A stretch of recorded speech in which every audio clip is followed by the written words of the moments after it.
Bueno, vamos a empezar la actividad académica del día de hoy. ¿Me escuchan?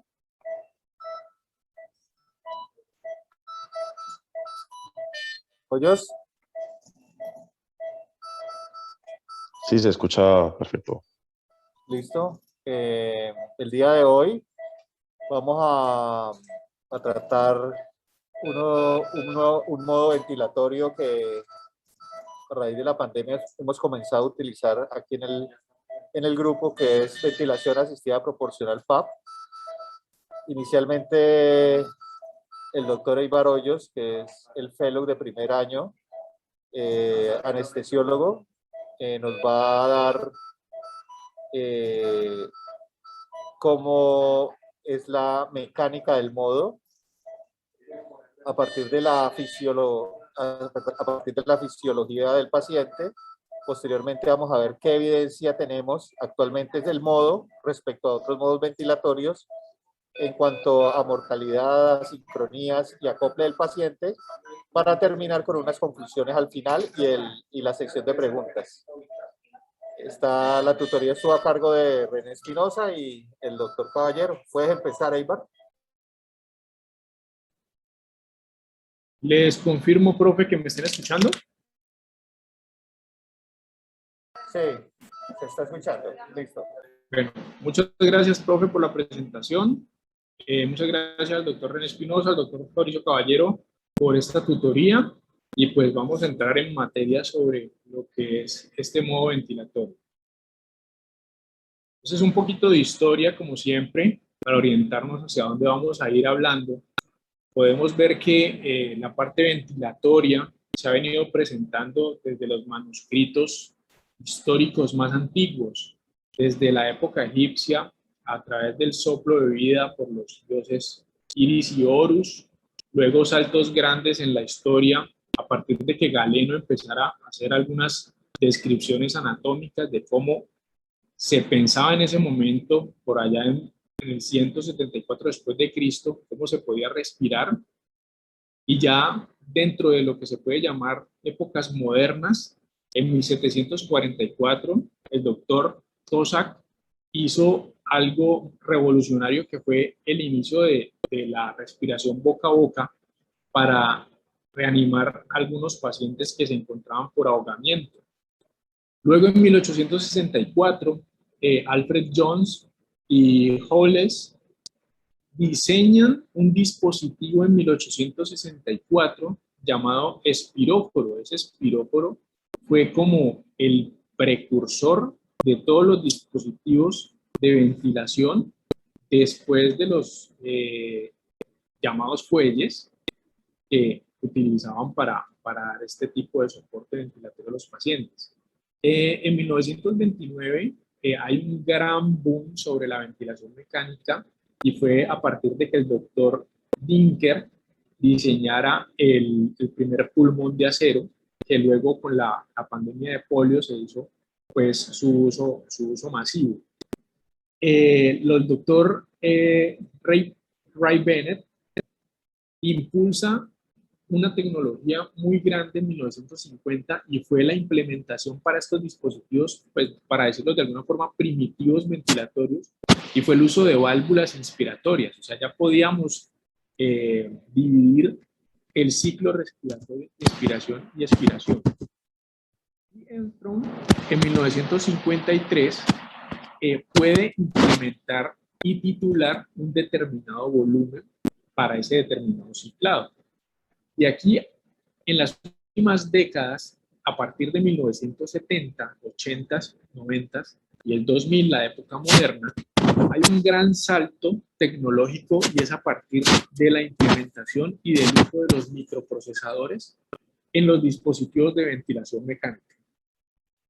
Estos microprocesadores lo que permiten es hacer ciclados más precisos de volumen, de presión, y aparecen unos nuevos modos en los cuales podemos definir otros parámetros, como ellos van a ser la ventilación mandatoria intermitente, la ventilación mandatoria intermitente sincronizada, y la posibilidad de agregar PIP a las ventilaciones o a los ciclados de los pacientes para impactar sobre la determinada patología que tenían en ese momento los pacientes. Entonces, en la década de los 90 y el 2000, estos microprocesadores permiten hacer algo muy importante y es el sensado del flujo y del volumen.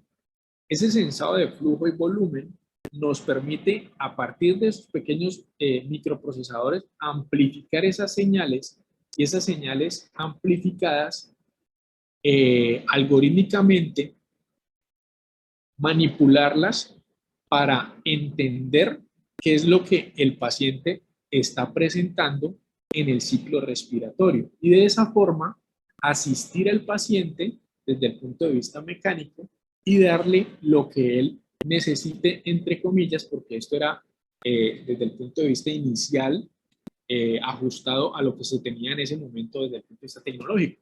Entonces, en el 2002 aparece el artículo por parte de los doctores Ambrosino y Rossi, donde mencionan un avance significativo o una lucha inútil contra la lógica, entre la lógica, perdón, y la práctica.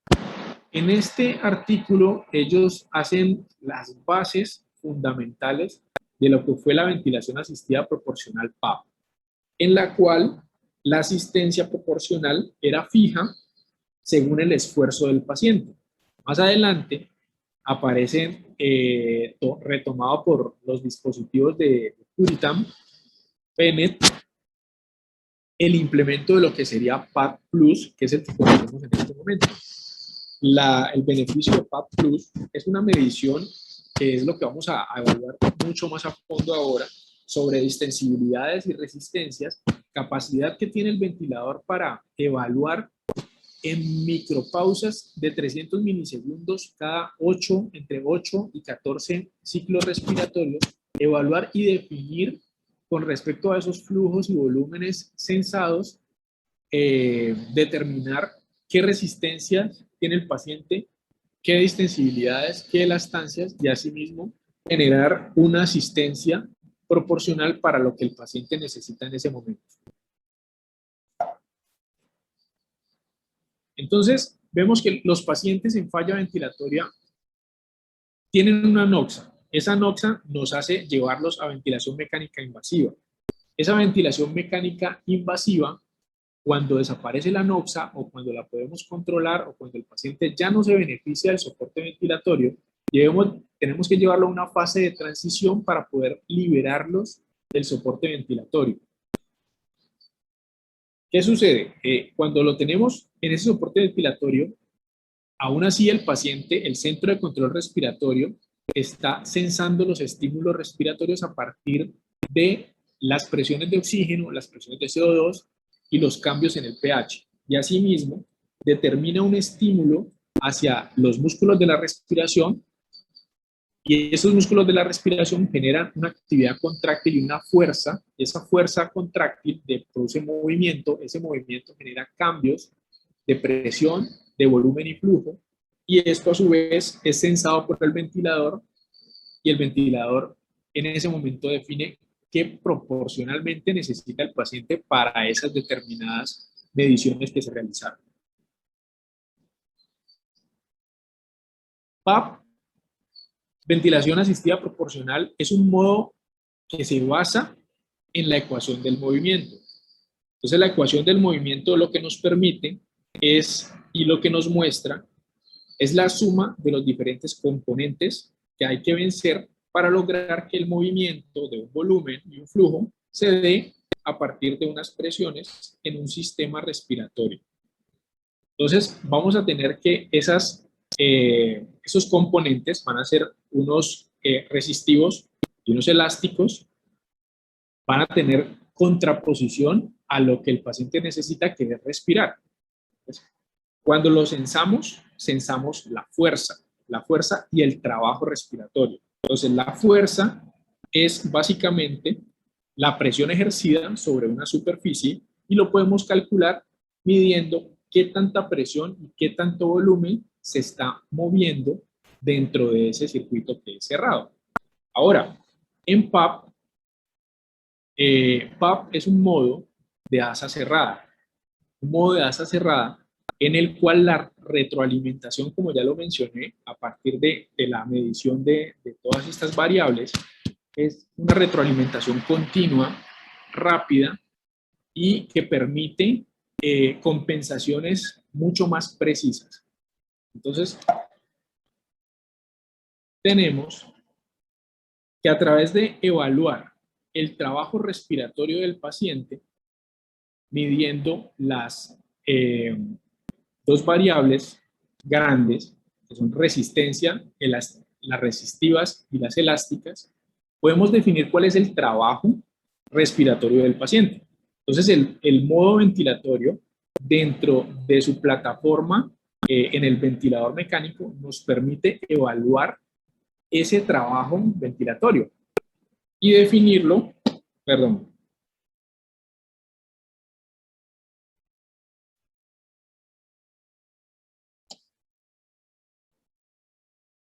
nos permite evaluarlo momento a momento. Entonces, cuando lo evaluamos momento a momento y en el ventilador como tal, podemos ver gráficamente el trabajo respiratorio del paciente. Entonces, podemos ver un trabajo respiratorio continuo y un trabajo respiratorio determinado para el paciente. ¿Cómo lo hace? Lo hace por medio de evaluar las diferentes variables, sacando los cálculos de resistencia y de extensibilidad a partir del dispositivo de vida aérea avanzada, que en este caso puede ser un tubo orotraqueal o una cánula de traqueostomía. Cuando definimos cuáles son las resistencias y de extensibilidades del paciente en ese momento, podemos definir qué tanto soporte necesita el paciente para cumplir ese trabajo ventilatorio total. Ese trabajo ventilatorio total va a estar dividido entre quiénes, entre el paciente y entre el ventilador. Un porcentaje lo va a hacer el paciente y otro porcentaje lo va a hacer el ventilador, y eso lo podemos definir nosotros al momento de programar el ventilador. Ahora, los componentes de la ecuación del movimiento y del trabajo respiratorio, en este caso, van a ser los resistivos, nuevamente, y los elásticos. Entonces vamos a tener que el componente resistivo, al incrementarse, va a incrementar el trabajo ventilatorio del paciente. Al incrementar la resistencia, el trabajo para cada ciclo respiratorio se incrementa. Pero también podemos tener que puede haber un incremento en la elastancia del paciente o una disminución de la distensibilidad. Y estos factores todos nos pueden incrementar el trabajo ventilatorio y la necesidad pues de que el soporte y la asistencia ventilatoria sea proporcional a lo que el paciente necesita en ese momento para evitar las situaciones de estrés, de lesión pulmonar y de lesiones asociadas a la misma ventilación mecánica. Entonces, en este ejemplo que estamos viendo, vemos que el trabajo ventilatorio se incrementa. Teníamos un soporte inicial del 50%, pero vemos que al incrementar el soporte al 75%, el trabajo del paciente en esta pequeña barra que tenemos abajo disminuye. Entonces ya tenemos 75% del trabajo efectuado por el ventilador, el trabajo total, y 25% del trabajo efectuado por el paciente. Entonces esta es una de las virtudes que tiene estos modos en los cuales podemos dar un porcentaje de asistencia, y ese porcentaje es directamente proporcional a lo que el paciente está generando de esfuerzo dado a los censados continuos que se están realizando. Entonces, nuevamente para recordarlo, PAP está basado en la ecuación del movimiento, y la ecuación del movimiento tiene dos grandes componentes: los componentes dinámicos y los componentes estáticos. Los componentes dinámicos vamos a tener que son el flujo por la resistencia, estos sumados a los componentes elásticos, que son la elasticidad por el volumen. Y esto al final nos permite definir cuál es el trabajo ventilatorio del paciente y en qué podemos impactar para mejorar pues dicho trabajo. Entonces vemos que los modos ventilatorios convencionales, como por ejemplo lo vemos aquí, generan, el paciente está en una anoxa, e incrementa su trabajo ventilatorio. El paciente incrementa su trabajo ventilatorio, pero la presión de soporte, en este caso, que es lo que se le está aportando, es constante. Pero el paciente sí necesita incrementar su trabajo. Entonces, se incrementa el trabajo independientemente del cambio en la presión de soporte. En cambio, en los modos adaptativos, como PAP, vemos que el trabajo se incrementa, pero con las mediciones que se realizan continuamente, la asistencia ventilatoria porcentual es en cada respiración. Entonces vemos cómo la asistencia se incrementa y el paciente puede permanecer en una zona de trabajo mucho más confortable para él. Y eso es uno de los grandes beneficios. Entonces tenemos, como lo mencionaba, que gráficamente el ventilador y el modo ventilatorio nos permite evaluar cuál es el trabajo ventilatorio total en joules por litro, es como medida energética, y cuál es el trabajo en el momento que está realizando el paciente. Y el trabajo en la barra, son dos barras, la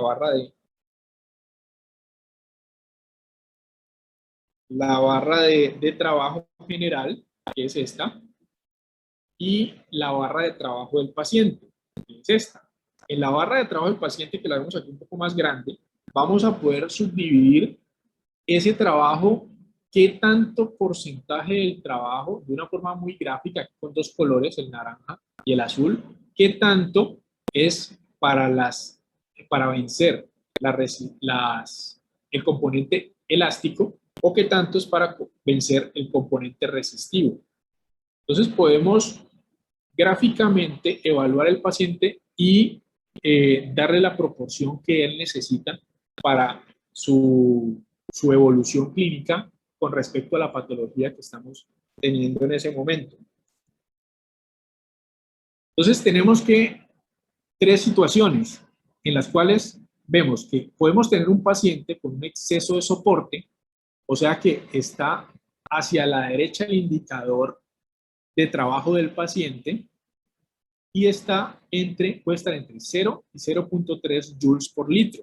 Esto quiere decir que tiene un exceso de soporte y que el trabajo que está realizando él es menor al que debería estar realizando normalmente. Tenemos la otra situación, que es que el paciente está infrasoportado y puede estar sobre 1 o 2 joules, el indicador de trabajo del paciente. Entonces, en estos casos, cuando estamos en exceso de soporte, tenemos que disminuir el porcentaje de soporte que le estamos dando al paciente, o si está infrasoportado, pues tenemos que incrementar el grado de soporte que le estamos dando al paciente. Entonces, disminuirlo o incrementarlo. Y una situación que es la ideal, que debería estar el paciente con su barra de trabajo, sería alrededor de 0.3 a 0.7 joules por litro, en donde la barra de trabajo oscile en esta zona, y al oscilar en esta zona, sabemos que el trabajo respiratorio y el soporte ventilatorio que le estamos dando por asistencia ciclo a ciclo es el adecuado.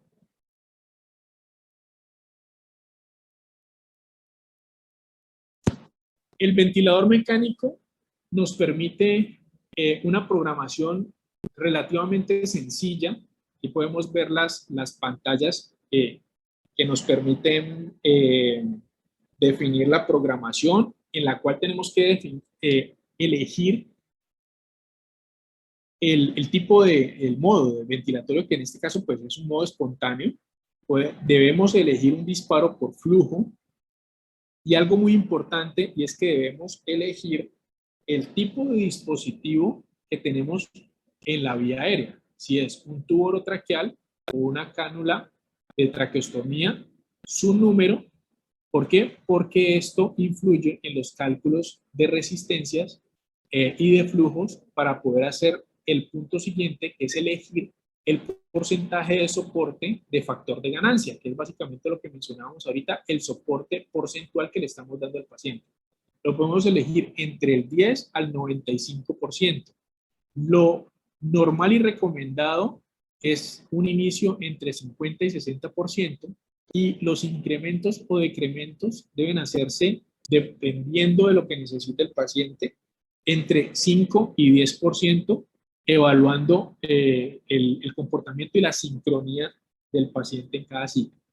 La recomendación es no exceder el PIB de 12 por el riesgo de sobredistensión y de volotrauma.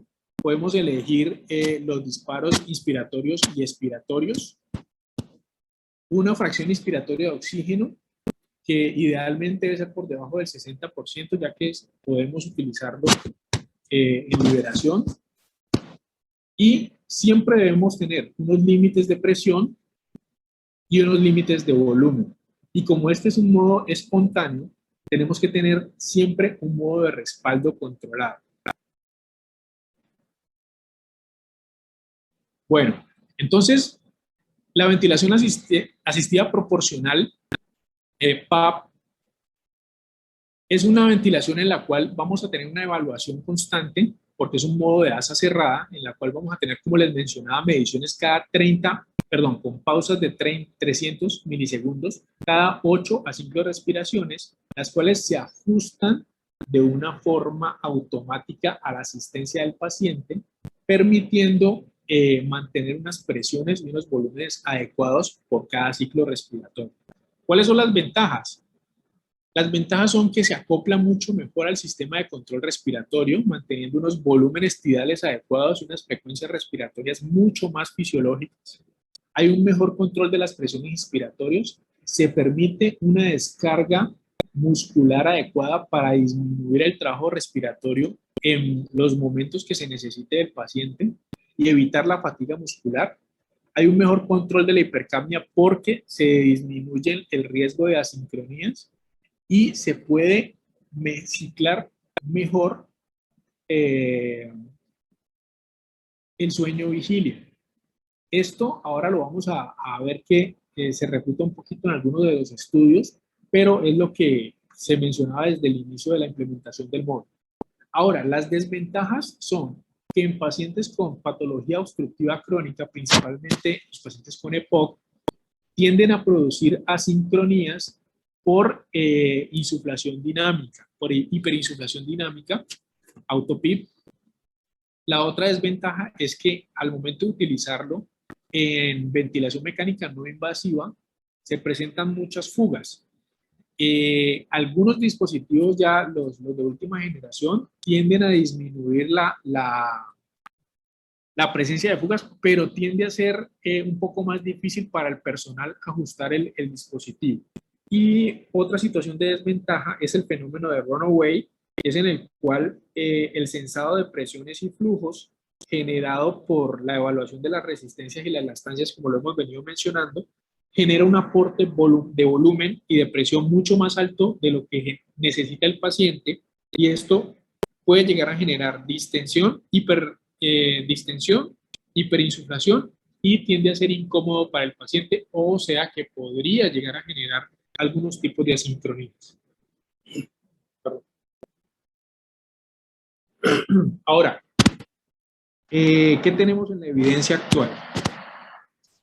En este momento, pues hicimos una búsqueda por términos MESH en PubMed y encontramos, la verdad es que se encuentra muy poco para el módulo, pero lo que se encuentra está como en una situación de laguna en la que algunas cosas sí las apoya mucho, pero otras todavía falta por definirlas muy bien. Entonces, en este metaanálisis encontramos que del 2018 se evaluaron 14 estudios en los cuales 931 pacientes fueron partícipes y se evaluó la diferencia entre utilizar el modo PAP inicial contra PAP Plus en pacientes críticamente enfermos. ¿Qué demostraron?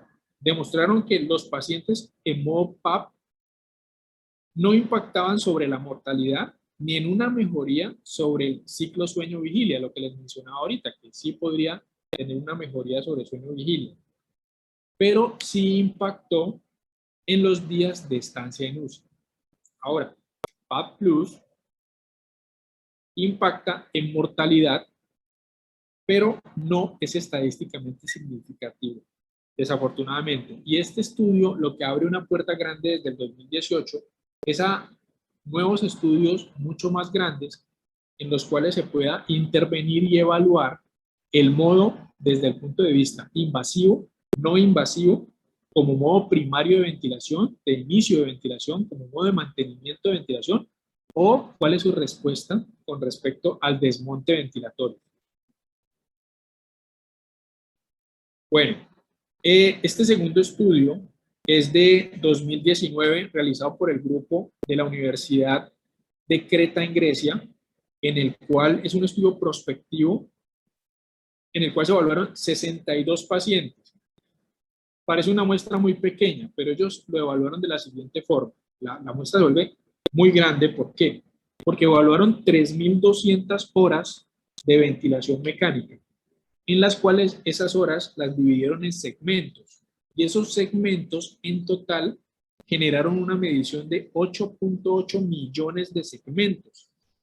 Y evaluaron el comportamiento de los pacientes con respecto a la Drave Impression. Esta Drave Impression no como la manejamos convencionalmente, sino que extrapolaron la medición a el volumen tidal sobre la distensibilidad. ¿Y qué vieron? En esta gráfica de la izquierda vemos que el 95% del tiempo los pacientes tuvieron una presión y un volumen protector. Y en la imagen de la derecha podemos ver que la dispersión hacia el cuadro inferior izquierdo nos deja ver que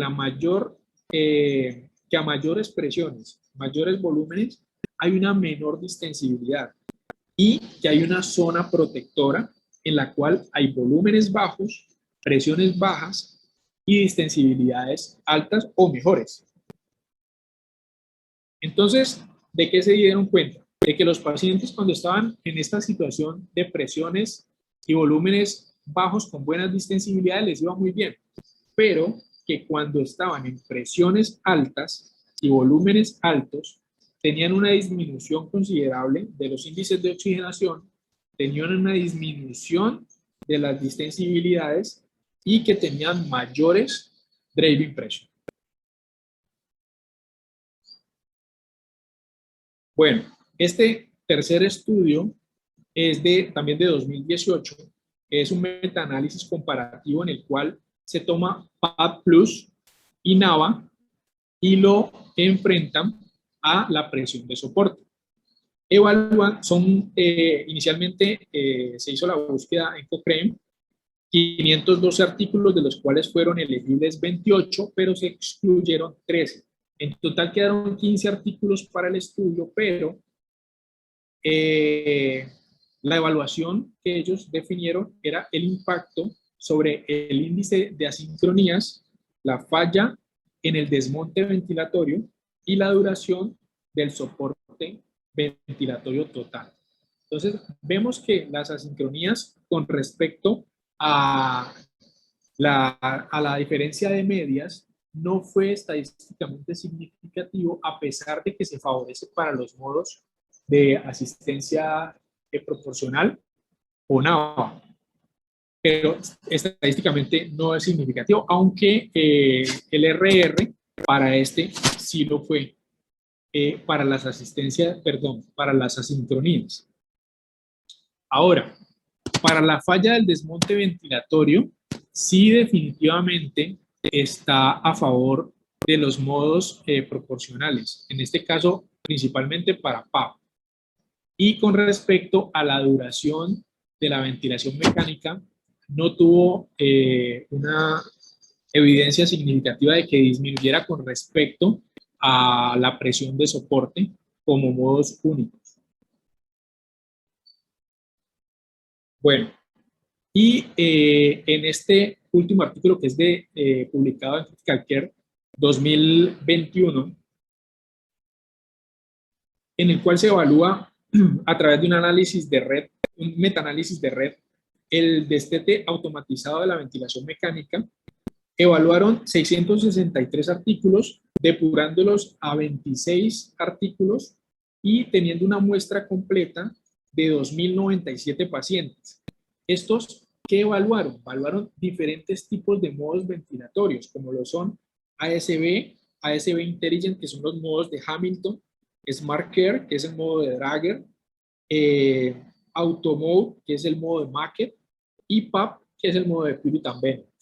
Entonces, ¿qué sucedió con ellos? Entonces, todos estos modos de desmonte automatizado redujeron significativamente la duración de la ventilación mecánica en pacientes adultos críticos y posoperatorios.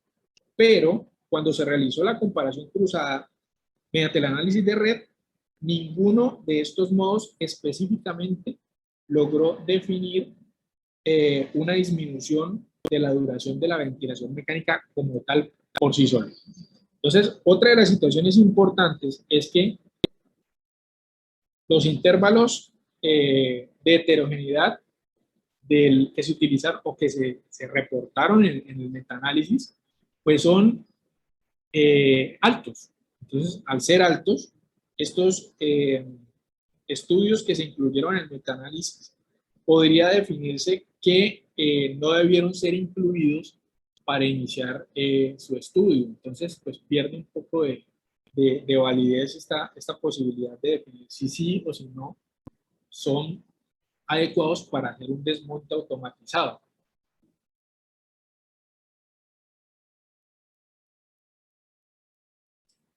Bueno, y a manera de conclusión, este es un tema, la verdad, muy interesante desde el punto de vista fisiológico, desde el punto de vista funcional, pero yo diría que a veces se comporta desde el punto de vista de difícil de aplicación. Pero lo que queremos llevar a la charla es que es un modo de retroalimentación continua en asa cerrada que puede llegar a disminuir considerablemente las asincronías, que nos permite un monitoreo del trabajo respiratorio ciclo a ciclo continuo y que definitivamente nos faltan algunos estudios metaanalíticos mucho más a fondos para definir en qué situaciones, hablando pues de paciente en cuidado crítico, tiene un impacto en el inicio, como modo de inicio, como mantenimiento o como desmonte ventilatorio. Entonces, eso era lo que tenía por mencionarles en el día de hoy. Y pues creo que le damos puerta al área de preguntas, profe. Sí. Bueno, es una alternativa, como tú mostraste, no es, estos modos de asistencia ventricular no son tan nuevos. Las evidencias de todos estos modos son todavía muy pequeñas, con artículos, algunos metaanálisis que no muestran absolutamente ningún impacto en mortalidad, con algunos que muestran algunos resultados en optimización del estrés ventilatorio. Pero yo creo que lo que hablábamos el día de ayer en la reunión del servicio es que lo que más impacta definitivamente sigue siendo reevaluar los pacientes, evaluarlos a la cabecera del paciente, hacer un análisis de su mecánica ventilatoria para así ver cuál es el mejor modo que se acopla a nuestros pacientes. Yo creo que es lo que en últimas realmente más impacta, porque modalidades cada vez tenemos más y pues desde el punto de vista de la evidencia, pues los resultados realmente son prácticamente nulos en algunos metaanálisis grandes que mostraste. Y pues creo que definir resultados va a ser complejo, ¿no? Por las mismas características de los pacientes, cómo se dispone la UCI y todo eso. Yo creo que eso también impacta en estos resultados. Voy a darle la palabra a René Espinosa. René,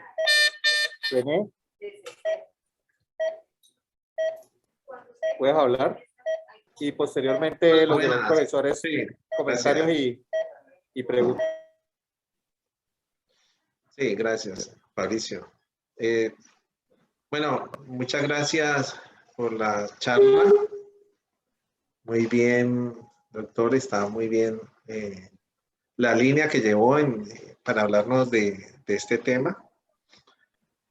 Como decía el doctor Eibar y el doctor Caballero, es una herramienta que tenemos a nuestra disposición, pero por ser un modo espontáneo y digamos que dinámico, los ojos, los sentidos, el oído y todo debe estar al lado de nuestro paciente. Y por eso, como grupo de trabajo, los terapeutas, los enfermeros, los médicos deben estar pendientes de tu paciente, porque igual es un modo soportado. Entonces tenemos que también estar pendientes hasta de los volúmenes que puede estar haciendo el paciente, ¿sí? Tenemos que definirlos muy bien, nuestras estrategias de sedación y analgesia cuando estamos saliendo de me confundí, saliendo de un estado difícil de un paciente, porque sus pacientes pueden estar con problemas de otro tipo, de problemas de electrolitos, problemas de hemodinámicos, bueno, todo lo que es la parte sistémica de los pacientes, ¿no? Entonces, hay que hacer un trabajo en equipo para estar evaluando continuamente y sobre todo el ver el paciente, ¿no? Tocarlo, ver su mecánica respiratoria, ver el uso o no de... Ya por acá me están corrigiendo, emergiendo, dice el doctor Lenis en el chat. Es una herramienta pues que debemos usar. Todo el equipo debe conocerla. Me preocupa mucho es el personal de enfermería que deben de entender. Mejor dicho, así como el jefe o el enfermero sabe de sedaciones y analgesia y, ¿cierto? Y la titulación de todas estas dos, deben saber de ventilación mecánica, al igual que el terapeuta debe saber de sedaciones y analgesia. Y para que todos estemos centrando el paciente en una zona de confort, ¿sí? Primer objetivo, que esté en una zona de confort. Segundo objetivo, que no tenga dolor, ¿sí? Y ahí sí las demás cosas que queremos.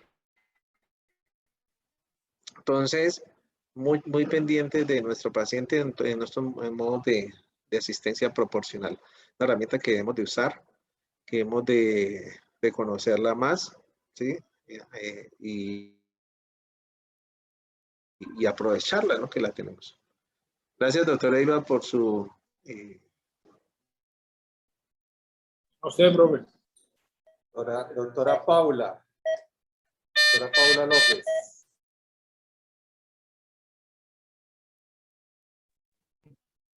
Eibar, muy bien.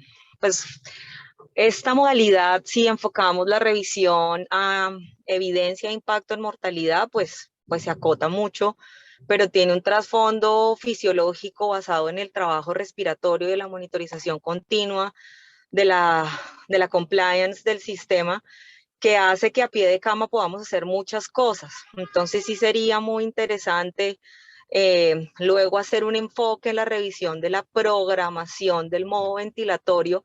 Hay varios estudios descriptivos en los que nos muestran cómo impactamos según la PEMUS en el trabajo respiratorio, cómo debemos titular la PIP en PAF para tener impacto en el volumen antes de subir el porcentaje de soporte que le damos a los pacientes. Hay mucho trasfondo fisiológico que hace que sea una modalidad ventilatoria de rehabilitación muscular diafragmática excelente, sin necesidad de que tengamos una evidencia que nos diga que va a impactar la mortalidad o los días de ventilación mecánica de nuestros pacientes. Entonces sí sería interesante. Hay dos protocolos de titulación de PAF, no solamente partiendo a partir del 50%, que es el protocolo de Jordi Mancebo, hay otro protocolo en el que arranca desde 70% para abajo. Entonces sí sería importante en esto, pues enfocarnos.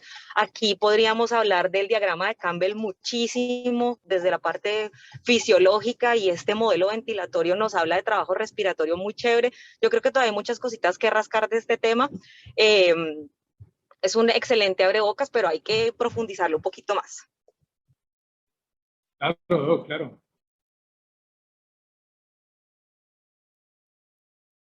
Pero mira que los metaanálisis muestran unos datos muy limitados, ¿no, Paulita? También hablando Por eso, de pero es destete que ventilatorio. volvemos Lo que a... pasa, lo que pasa es que es muy difícil dar resultados, ¿no? Pero es que Mostrar volvemos a hablar lo mismo resultados, que hablamos ayer. O sea, si vamos porque a eso va a esperar a que depender mucho de salga, los grupos. es Sí. que es lo que hablamos ayer, si vamos a esperar a que salga el metaanálisis de impacto en mortalidad y destete de ventilación mecánica en UCI, pues es que hay una variedad de pacientes que no lo vamos a tener. Entonces, Claro, el válido uso los de PAF índices de está heterogeneidad. limitado a... El uso de PAF está limitado a que salga esa evidencia, pues no, porque es que fisiológicamente tiene mucho sentido utilizarla y aparte bien usado, pues nos va a dejar ver muchas cosas del sistema que en otras modalidades no lo vemos. Entonces sí, creo que hay que hacer especialmente este modo ventilatorio requiere un abordaje fisiológico y de cómo funciona el software y cómo se retroalimenta en términos de trabajo respiratorio, que hace que fisiológicamente tenga mucho sentido utilizarlo. O sea, desde el punto de vista fisiológico y el modo, bien interesante, ¿no? Pero hasta ahora los resultados que muestra la evidencia son muy, muy limitados. Por la misma heterogeneidad. Sí, los índices de heterogeneidad son grandísimos. Ahí muy difícil sacar conclusiones de impacto. Por el momento, teóricamente. Es que hay muchas cosas en medicina que teóricamente son muy bonitas y uno espera impactos grandes. Por ejemplo, medicamentos como el Sigrid, desde el punto de vista farmacocinético y todo lo que implicaba, muy chévere y todo. A la hora del impacto, nulo. APR en su momento también tuvo un auge bastante importante en las unidades de cuidado intensivo y fue cayendo paulatinamente. Lógicamente, yo diría que depende de cada paciente y tenemos otra herramienta más, tampoco hay que desecharla, pero y esperar más estudios, ¿no? De pronto el profesor Mancebo va a tener grupos más altos con mayor número de pacientes. Y lógicamente es muy difícil llevar a disminuir las variables que pueden, o sea, un estudio muy, muy puro, complicado, para ver realmente el impacto de PAP. Brian.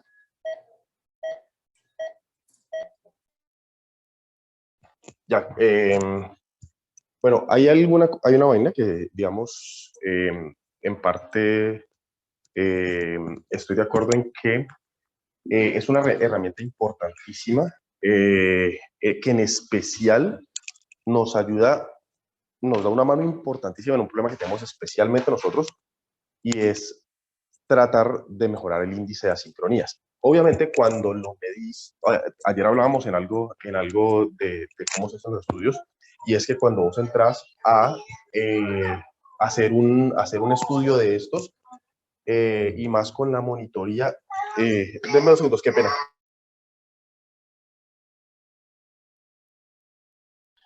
Ya, cuando entras a medir en este grupo digamos, de estudios, en los que obviamente todas las personas que entran al estudio y que manejan el estudio son expertas en ventilación, de un entrenamiento alto, por ejemplo, en el manejo de las sincronías y estas cuestiones, es, digamos, probable que tal vez estar pegado a la cama, revisando asincronías versus montarlo en VAP, y hacer determinadas cosas, tal vez no te ofrezca mucha diferencia, pero muy probablemente este modo sí nos va a dar una mano bastante grande en rehabilitación y en disminución de asincronías, en especial a nosotros, ¿sí? De hecho, lo que hablábamos ayer, el uso de modos adaptativos, al revisar, digamos, al evaluar la función muscular posterior,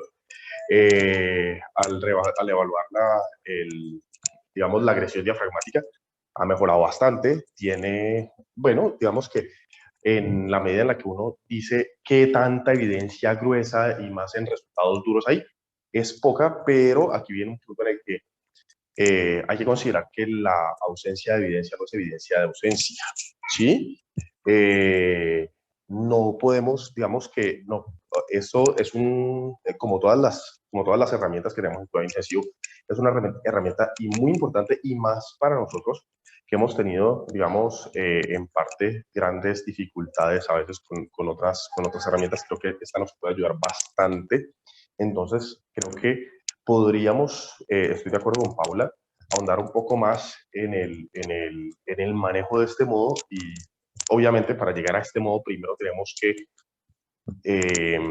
pasar por los modos convencionales y por los modos básicos, porque para llegar a manejar en este modo tenemos que entender lo que decía Paula, el diagrama de Campbell, tenemos que entender bien o sea, el protocolo de cómo se titula, cómo se rehabilita, pero nos puede dar una mano, a mi parecer, grandísima en los problemas que tenemos nosotros con disfunción del diafragma asociado a ventilación, y con rehabilitación, que creo que es valiosísimo para nosotros. La evidencia, creo que de hecho sería interesante que nosotros mismos construyéramos nuestra propia evidencia, porque además estamos basados en realidades diferentes, con problemas diferentes a los que probablemente plantea la literatura en el momento que hace las revisiones y los metaanálisis. De hecho, la mayoría de cosas que hay para estas, de evidencia que hay para estas vainas, son previo a tener el 80% de la sala en SDRA, cuando probablemente la media de ventilación mecánica eran 48 horas, y donde 72 horas se consideraba una ventilación que ya estaba rayando en lo prolongado. Entonces, me parece que es un modo muy interesante, pero que también obviamente tenemos que trabajarle desde el principio, porque, por ejemplo, una de las preguntas que ayer nos hacíamos y en las discusiones que teníamos ayer, si, por ejemplo, había que pasar y devolver a los pacientes a modos asistidos para dejarlos descansar, pues bueno, aquí está una muy buena opción para dejar descansar a un paciente en la noche, sin necesidad de cansarlo y sin necesidad de pasar al paciente a un modo asistido controlado. Pienso que hay mucho, este modo a nosotros nos puede dar mucho. Obviamente la evidencia no es robusta, pero creo que eso no desestima el valor que nos puede dar. Fin de la alocución. Y bueno, y además creo que, nuevamente para proponer, pienso que sería interesante, de pronto no en este espacio, pero sí en los otros, en el que hiciéramos el reentrenamiento junto con el equipo tal vez de terapia y de enfermería, de todos los modos, para poder que fortaleciéramos esto, para poder hacer digamos que el rendimiento de estas cosas mejor.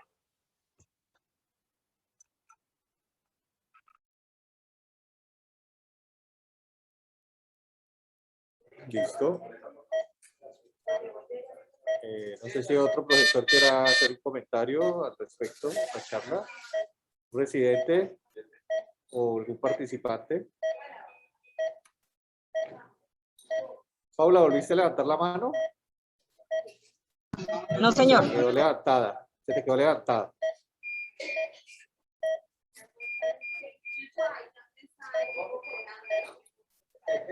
Bueno, doctor Hoyos, muchas gracias por esta revisión. Puede haber una segunda parte, ¿no? Especificando cómo programarlo adecuadamente